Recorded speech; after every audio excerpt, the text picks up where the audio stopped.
आ सी बई मोदी की गड्डी चल पिया जी। ये तुर पिया जी मगर नूं आओ आ जांदा ओ जांदा जी ओ जांदा जी काली गड्डी च मोदी बैठा जी। आ वेखो जी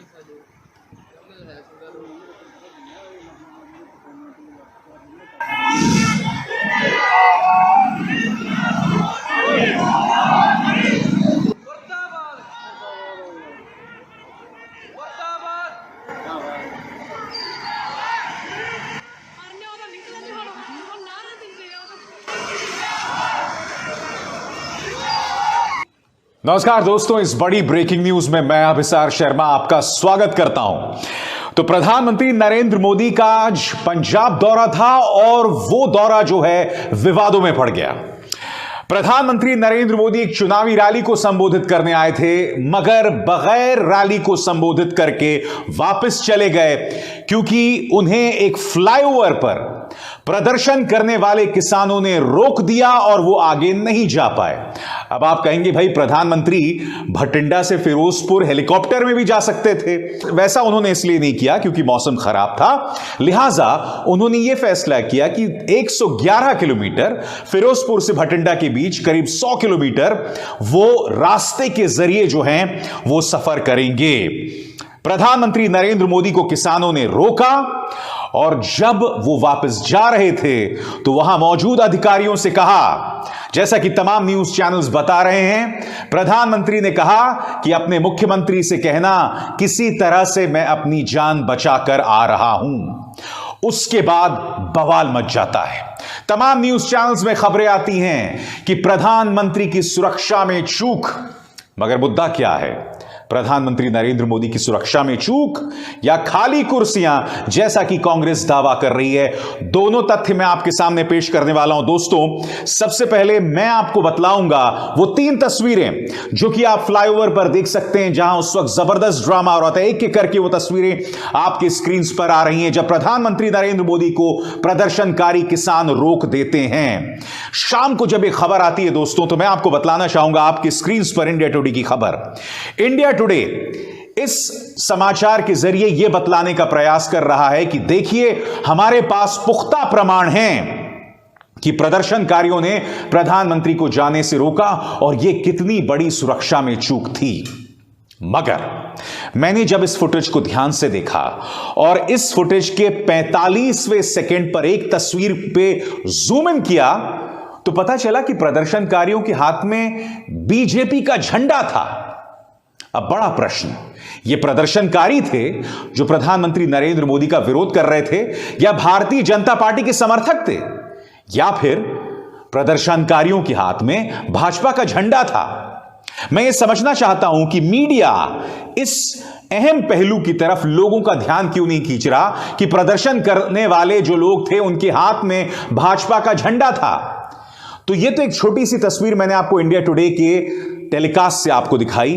अब मैं आपको पूरा वीडियो दिखाना चाहता हूं जो कुछ दूरी पर एक व्यक्ति फिल्म कर रहा था। 45 सेकंड का यह वीडियो है, इसमें दूध का दूध और पानी का पानी हो जाता है।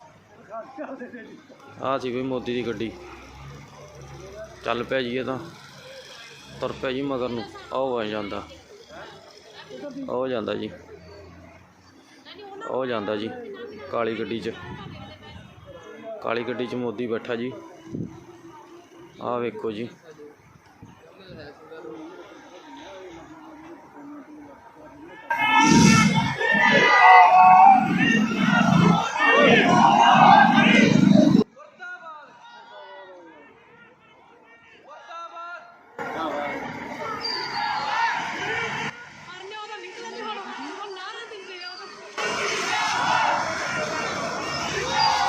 मैं फिर आपसे सवाल पूछना चाहता हूं कि यह मामला सुरक्षा में चूक को था या फिर यह खाली कुर्सियों का मामला था? अब हम रैली की तरफ चलते हैं दोस्तों। प्रधानमंत्री नरेंद्र मोदी रैली में पहुंचने वाले होते हैं और वहां पर इस तरह से खाली कुर्सियां उनका स्वागत करने वाली थी।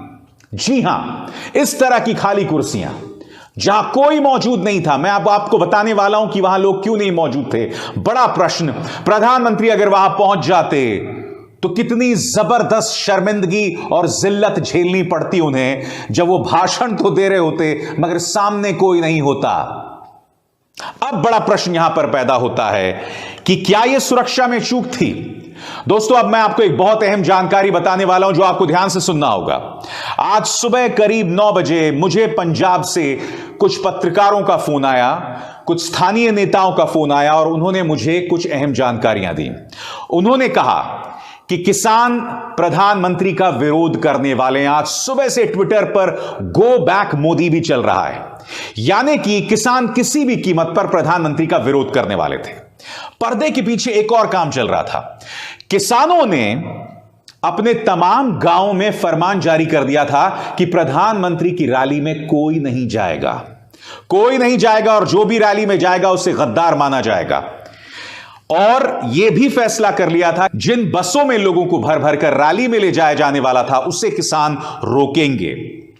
और चूंकि वहां पर स्थानीय लोग नहीं जा रहे थे, इसलिए यह फैसला किया गया था कि जो बिहार या उत्तर प्रदेश से आने वाले मजदूर इस वक्त पंजाब में काम कर रहे हैं उन्हें बसों में भर भर कर ले जाया जाने वाला था, मगर किसान उसे भी रोकने वाले थे। दोस्तों, यह तमाम जानकारी मुझे वहां से मिल गई थी आज सुबह 9 बजे।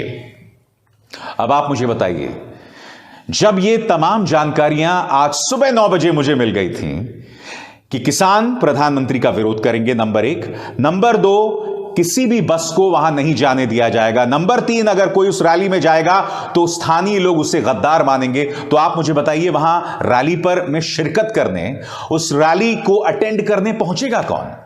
और ऐसे में अगर यह सुरक्षा में चूक है तो यह जिम्मेदारी पंजाब सरकार की है या फिर केंद्रीय गृह मंत्री अमित शाह के नेतृत्व में जो गृह मंत्रालय आता है और उसमें काम करने वाला आईबी इंटेलिजेंस ब्यूरो, उसकी जिम्मेदारी है।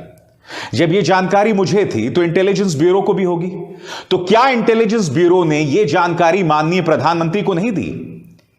मैं यह समझना चाहता हूं, जब प्रधानमंत्री नरेंद्र मोदी इस बात से दुखी थे कि उन्हें रैली नहीं करने दिया गया और उनके तमाम पार्टी के नेता यह कह रहे हैं कि यह एक बहुत बड़ी सुरक्षा में चूक थी, और प्रधानमंत्री ने सूत्रों के हवाले से यह भी कहा कि किसी तरह से मैं अपनी जान बचाकर आया हूं, तो मैं अपने दर्शकों को सिर्फ एक दिन पहले लेकर चलना चाहूंगा। मेघालय के राज्यपाल सत्यपाल मलिक, उनका दावा कि वो प्रधानमंत्री से मिलते हैं और प्रधानमंत्री से कहते हैं कि 500 किसान जो मर गए हैं उनका कुछ कीजिए। प्रधानमंत्री उन्हें जवाब में कहते हैं, वो 500 किसान मेरी वजह से मरे थे क्या? सिर्फ पंजाब में ही 500 किसानों की मौत हुई थी, क्योंकि, और मैं 500 इसलिए कह रहा हूं क्योंकि वहां की सरकार ने 500 मृत किसानों के परिवारों को मुआवजा दिया था। आप सुनिए सत्यपाल मलिक ने क्या कहा था, सुनिए। मैं जब किसानों के मामले प्रधानमंत्री से मिलने गया तो मेरी 5 मिनट में लड़ाई हो गई उनसे, क्योंकि वो बहुत घमंड में थे। जब मैंने उन्हें कहा हमारे 500 लोग मर गए, तुम तो कुतिया मरती है तो चिट्ठी भेजते हो, तो उसने कहा मेरे लिए मरे हैं। मैं कहा आपके लिए तो मरे थे, जो आप राजा बने हुए उनकी वजह से। खैर, अब प्रधानमंत्री के इस बयान के बाद मैं आपसे समझना चाहता हूं कि क्या किसान उनसे खुश होंगे, क्योंकि सत्यपाल मलिक ने जो भी कहा है प्रधानमंत्री के बयान को लेकर, उसको लेकर अब भी किसी भारतीय जनता पार्टी नेता ने उसे कॉन्ट्रडिक्ट, उसे गलत नहीं बताया है। फिर से देखिए ये कुर्सियां, ये खाली कुर्सियां, मैं ये समझना चाहता हूं कि क्या ये वाकई सुरक्षा में चूक थी, क्योंकि देखिए अगर प्रधानमंत्री नरेंद्र मोदी की सुरक्षा में चूक का मामला है तो इससे बड़ी बात इसलिए नहीं हो सकती क्योंकि देश किसी भी कीमत पर प्रधानमंत्री की सुरक्षा को दांव पर नहीं लगा सकता। हमारी एक सिटिंग प्रधानमंत्री की हत्या कर चुके हैं उनके अपने सिक्योरिटी गार्ड्स। एक पूर्व प्रधानमंत्री को एलटीटीई के आतंकवादी मार चुके हैं। इत्तेफाकन दोनों गांधी परिवार से थे, इंदिरा गांधी और राजीव गांधी, यानी कि राहुल गांधी के पिता और उनकी दादी। ऐसे में प्रधानमंत्री की सुरक्षा के साथ कोई चूक नहीं हो सकती। मगर सबसे बड़ा सवाल, क्या गृह मंत्रालय ने प्रधानमंत्री को यह जानकारी दी थी कि ये तमाम मुश्किलात पेश आने वाली हैं, कि किसान आपके खिलाफ प्रदर्शन कर रहे हैं?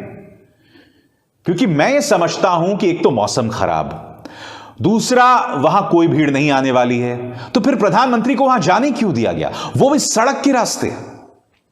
आपको ये तमाम सवाल पूछने होंगे। देखिए, जो तमाम मैं आपके सामने तथ्य रख रहा हूं वो सिर्फ फैक्ट्स हैं, सबूत के आधार पर, ये मेरी कल्पना नहीं है।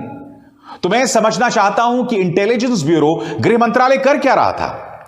और जाहिर सी बात है दोस्तों, यह एक मुद्दा मिल गया है भारतीय जनता पार्टी को, और भारतीय जनता पार्टी अब जोरों से इस मुद्दे को चुनावों में उठाने वाली है कि देखिए प्रधानमंत्री नरेंद्र मोदी की सुरक्षा में कितनी बड़ी चूक हुई है। अब मैं आपको दोस्तों बतलाने वाला हूं एक एक करके कि वहां पर क्या क्या बवाल हुआ और कौन कौन सा नेता क्या क्या बयान दे रहा है। कैप्टन अमरिंदर सिंह, यह लॉ एंड ऑर्डर का कंप्लीट फेलियर है। आप जब प्रधानमंत्री नरेंद्र मोदी को स्मूथ पैसेज नहीं दे सकते, खासकर उस जगह पर जो पाकिस्तान की सीमा से 10 किलोमीटर दूर है, तब आपको पद पर बने रहने का कोई अधिकार नहीं है और मुख्यमंत्री को अपने पद से इस्तीफा देना चाहिए। कैप्टन अमरिंदर सिंह ये बात कह रहे हैं। यही नहीं, मैं आपको बतलाना चाहूंगा इस मुद्दे पर क्या कहा है जेपी नड्डा, जो कि भाजपा के अध्यक्ष हैं। कांग्रेस को समझ आ गया था कि पंजाब में उन्हें जबरदस्त हार मिलने वाली थी और इसीलिए उन्होंने प्रधानमंत्री नरेंद्र मोदी को रैली को संबोधित नहीं करने दिया। अब जेपी नड्डा को खुद से सवाल पूछना पड़ेगा कि कांग्रेस ने उन्हें रैली को संबोधित नहीं करने दिया या किसानों ने उन्हें रोका। मैं फिर कह रहा हूं दोस्तों, इस वक्त तमाम न्यूज चैनल्स में प्रचार चलने लग गया है किसानों के खिलाफ एक बार फिर से। कुछ न्यूज एंकर्स जो अंबानी के न्यूज चैनल में काम कर रहे हैं इसे खालिस्तान से जोड़ रहे हैं। आपके स्क्रीन पर देखिए दोस्तों, यह पत्रकार जो इससे पहले भी लगातार भड़काऊ बयान देते रहा है, यह खुलेआम खालिस्तान शब्द का इस्तेमाल कर रहा है। मैं इन पत्रकारों को और न्यूज चैनल्स को कहूंगा, बाज आएं, देश की सुरक्षा के साथ इतना बड़ा खिलवाड़ ना करें। कांग्रेस ने भी पलटवार किया है। क्या कह रहे हैं रणदीप सिंह सुरजेवाला खाली कुर्सियों को दिखाकर आपके स्क्रीन पर? प्रिय नड्डा जी, रैली रद्द होने का कारण खाली कुर्सियां रहीं, यकीन ना हो तो देख लीजिए। और हां, बेतुकी बयानबाजी नहीं, किसान विरोधी मानसिकता का सच स्वीकार कीजिए और आत्ममंथन कीजिए। पंजाब के लोगों ने रैली से दूरी बनाकर अहंकारी सत्ता को आईना दिखाया है। कांग्रेस का पलटवार। दोस्तों, जो चीजें उभर कर आ रही हैं वो बहुत स्पष्ट हैं। नंबर 1, खाली कुर्सियां। नंबर 2, प्रधानमंत्री नरेंद्र मोदी को काफिला जो रोक रहे थे प्रदर्शनकारी, उनके हाथ में भाजपा का झंडा। नंबर 3, हेलीकॉप्टर के जरिए वो जाने वाले थे मगर खराब मौसम की वजह से उन्होंने 100 किलोमीटर सड़क के रास्ते सफर करने का, ट्रैवल करने का मन बनाया। सवाल बड़ा यहां पर यह कि आखिर प्रधानमंत्री को यह मशवरा किसने दिया कि वो सड़क के रास्ते जाएं। नंबर 4, यह भी सवाल पूछा जाना चाहिए कि गृह मंत्रालय के अंतर्गत आने वाला इंटेलिजेंस ब्यूरो आखिर क्या कर रहा था, आईबी क्या कर रहा था। आईबी ने आखिर प्रधानमंत्री को यह जानकारी क्यों नहीं दी कि रास्ते पर किसान खड़े हैं आपका विरोध करने। क्या इन बातों को नजरअंदाज किया जा सकता है? हमारा देश एक बनाना रिपब्लिक नहीं है। प्रधानमंत्री नरेंद्र मोदी की सुरक्षा के साथ खिलवाड़ नहीं हो सकता। जिम्मेदारी जिसकी भी है उसे कटघरे में रखना होगा, चाहे वो पंजाब सरकार हो या अमित शाह के नेतृत्व में आने वाली गृह मंत्रालय। हम जिम्मेदारियों से नहीं बच सकते। अभिसार शर्मा को दीजिए इजाजत। नमस्कार। आ जी भी मोदी की गड्डी चल पिया जी, तो तुर पिया जी मगर नूं। आओ जांदा, ਉਹ ਜਾਂਦਾ ਜੀ, ਉਹ ਜਾਂਦਾ ਜੀ ਕਾਲੀ ਗੱਡੀ 'ਚ। ਕਾਲੀ ਗੱਡੀ 'ਚ ਮੋਦੀ ਬੈਠਾ ਜੀ, ਆਹ ਵੇਖੋ ਜੀ।